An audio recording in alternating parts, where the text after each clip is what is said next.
Hey, how you doing? This is Adam Post, publisher of more than 1,000 comic books, and today we are talking about Disney's disaster plan.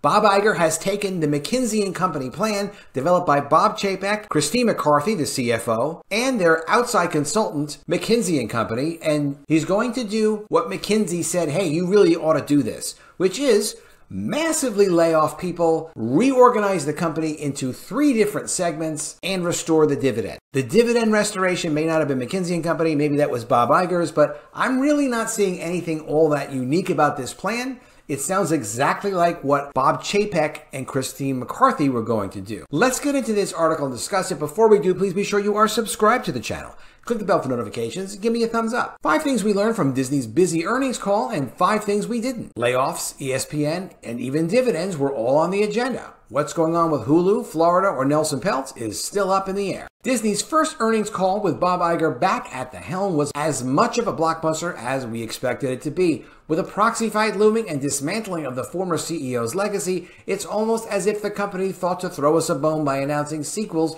to some beloved animated franchises and extra money coming back into investors' pockets in the form of dividends. And you would think that with 7,000 people being let go up in Burbank, that at least one analyst might have a question for Iger about it. Incredibly, all that still leaves a lot of questions unanswered and threads dangling. Hopefully, we get some things cleared up before the next quarter comes around. 5 things we learned.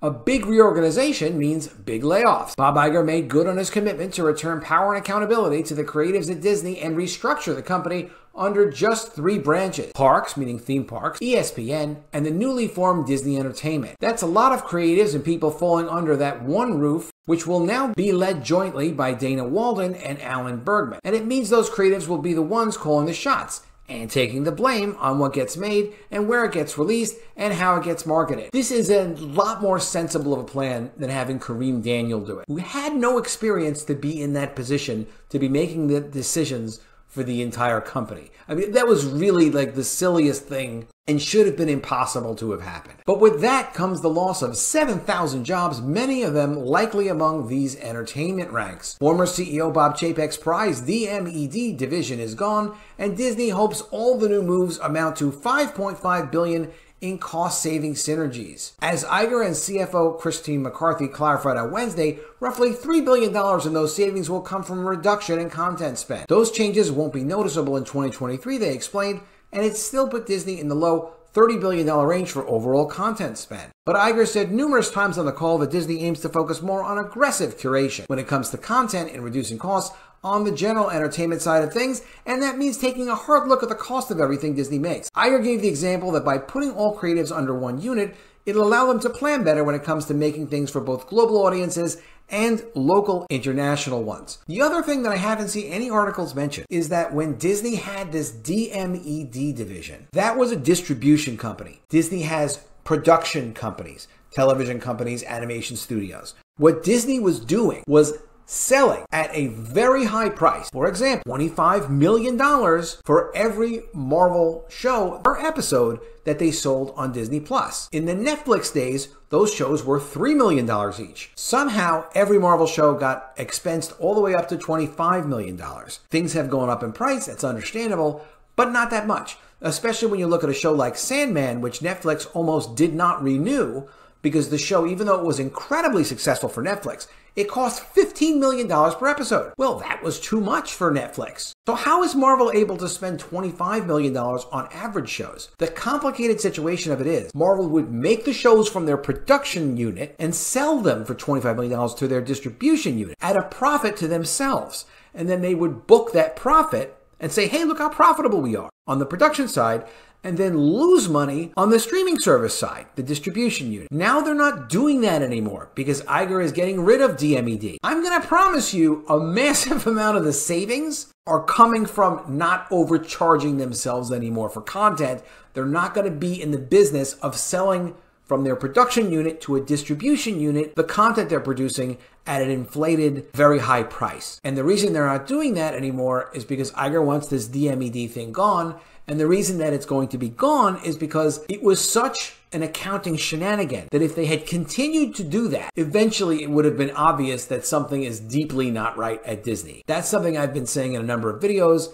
But you can kind of understand, this isn't my assumption that they were doing this with DMED. Do some more research and you'll see this is exactly what they were doing. So by cutting down on all of the employees at DMED, that saves a lot of money because that's essentially wasted. But in addition to that, allowing the production companies to overcharge themselves in the streaming division, it really doesn't make sense. It's not good business.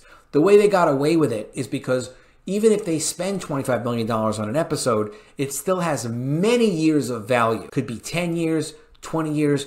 To some degree, it's whatever Disney claims that the value is. So they were able to play some long-term funny accounting games. But it got a bit out of control. Frozen and Toy Story and Zootopia. It's not exactly a surprise when Disney announces that a sequel in one of their franchises is in the works. But during the call, Iger announced not one sequel, but 3. Installments in the Frozen and Zootopia series are in development at Walt Disney Animation Studios, while a 5th Toy Story film is coming from Pixar. Iger mentioned a recent Nielsen report that might have encouraged him to give the green light to all 3 projects. But no other information about these movies, including creative teams, release dates, and how in the world the Toy Story saga will continue after Woody and Buzz's heartbreaking goodbye in the 4th movie was disclosed, but they should help animation at the company recover at the box office after the terrible underperformance of last year's Lightyear, $226 million against a $200 million budget, and Strange World, which cost the company anywhere from $100 to $180 million, depending on how they did the company accounting. It was a big loss.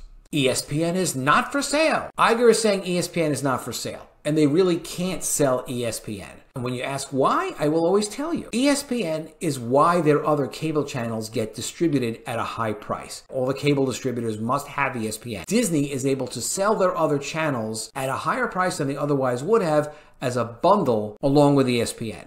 They cannot not sell ESPN. It's just off the table. In addition to that, they have ESPN Plus, and they use that as a bundle to market Hulu and to market Disney Plus at very low prices. They must have ESPN as an asset, at least right now. When Iger announced that ESPN would now be its own entity separate from the Disney Entertainment Division, he knew that he would get a lot of questions about whether that means it's finally being primed to be spun off from Disney. And he was prepared. Iger didn't use these words, but was emphatic on saying ESPN is not for sale, adding that the sports brand remains a differentiator for this company, but one they need to figure out how to monetize better. Incredibly, that didn't stop any questions on ESPN. One analyst even wondered at what point Iger aims to get ESPN out of the linear television business altogether and focus on streaming exclusively instead. It's just way too soon. If you're asking me, is the shift inevitable? The answer is yes, but I'm not going to give you any sense of when that could be because we have to do it at a time that it really makes sense for the bottom line, and we're just not there yet, he said. Dividends are back, and you can thank Nelson Peltz for that. When you're cutting $5.5 billion in costs, it allows you to pass along some of those savings to the investor. Iger announced Wednesday he asked the board to reinstate dividends by the end of the calendar year, something Disney hadn't done since before COVID. At first, Disney said those dividends will be modest and just a fraction of what they were before COVID, back when they were paying 88 cents a share to investors semi-annually. But that hopes to increase. Investors should be seeing dollar signs regardless, and it should be one more tool to get activist investor Nelson Peltz off their backs. Speaking of whom, Trian Management CEO and activist investor Nelson Peltz has made a stink about trying to get on Disney's board, and the board has made it clear over the last few months they want nothing to do with him, meaning a proxy fight is coming very soon. But Peltz's name didn't come up once during the earnings call, and Iger made only a brief comment in regards to his succession, pointing to Mark Parker as chairing the search committee. Disney Plus's long-term subscriber goals. At least one analyst was fishing for Iger to give an updated number or reassess his predecessor's guidance on long-term subscriber growth at Disney Plus. Chapek had given a hefty recommendation that Disney Plus could reach between 230 and 260 million subscribers by 2024. As of today's earnings call, they sit at 161 million. So the opportunity was sitting right there for Iger to scale that number back. He didn't bite, he just nibbled. In our zeal to go after subscribers, I think we had gotten a bit too aggressive in terms of our promotion, and we're going to take a look at that, he said. We can't get to profitability and turn this into a growth business without growing subs. So while we're taking off the table sub guidance, we're still going to look to grow subs. We want to grow quality subs that are loyal and that we actually have an ability to price effectively to those subs, so people that will absorb price increases. Iger and McCarthy did not, however, change their guidance, saying that the direct-to-consumer business will be profitable by 2024, so that's something. I will tell you this much. If you're wondering if it's going to be profitable, the direct-to-consumer business by 2024, stop wondering. It is going to be profitable. How are they going to do it? More price increases. They will probably do a free advertising-supported version as well with less content on it, but a lot more advertising. the advertising supported version that they have right now is basically working. But in addition, they're not going to be overpaying themselves for content anymore because of the DMED structure. Now that that structure is gone, a $25 million episode with the same quality content is not going to be $25 million anymore, because a 30% markup is pretty much industry standard when you have high quality branded production, and Marvel is still considered that, Disney, Star Wars is still considered that. So that those episodes that were at a really high premium price are going to be sold at a lower price because they're not going to charge themselves some 30% markup. That could reduce their content spend dramatically. That's where they're getting their $3 billion number from. That's my gut feeling. I wouldn't expect Disney Plus to not be able to make a profit by 2024, even if it's break even. Even though in this quarter, they lost yet another $1.1 billion operating Disney Plus, compared to the prior quarter where they lost $1.5 billion. However, that could have also been a timing issue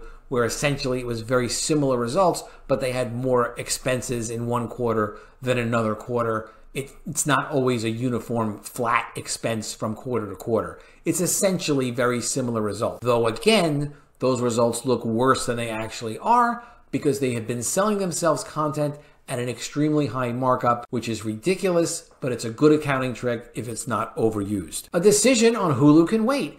Iger does know that Disney has to make a decision on Hulu this year. That's at least a $27.5 billion decision for Disney if they're going to buy out the remaining third of the streamer that Comcast owns, or choose to sell the 2/3 that Disney owns. That would be another great way to bring in cash for a company that's now laser focused on saving. But despite the direct-to-consumer business still losing $1.05 billion, Hulu did add 800,000 subscribers this quarter. Maybe Iger wants some time to see how Hulu does under the new structure that's in place before putting anything in stone. You know, consolidating the Hulu operation with Disney Plus would be great, but that's a very big deal. They need to talk about it publicly. They also need to control Hulu to be able to talk about it, which they don't completely control it because of Comcast 1/3. They also can't announce that, look, what we really want to do is merge the two together and then we can have these efficiencies.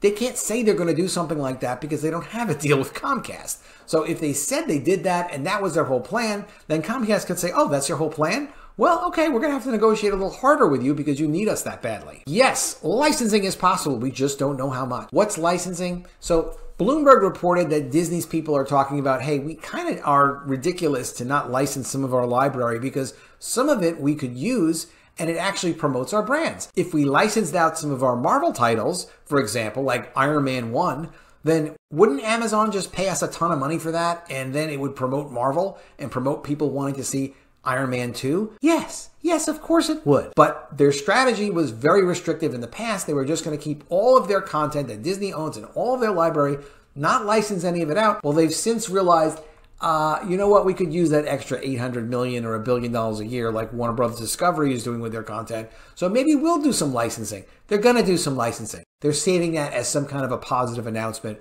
once they have some deals in place. So next month, the month after, they'll make an announcement that they did a deal with Amazon, who writes checks still left and right. Netflix is going to license this or license that. Some kind of a mutually beneficial partnership. And that's good business. They should have been doing that in the first place. Okay, let me know what you think of the disaster plan in the comments below. Do you think this was all Bob Iger's idea, or do you think he's just picking up and now executing on the McKinsey Company plan that I think he got from Christine McCarthy and Bob Chapek? It kind of feels like that. Would like to know what you think, and what do you think of the plan overall? Do you also agree, like, why aren't they just doing more with the Fox franchises? Like, why won't they do an animated Ice Age?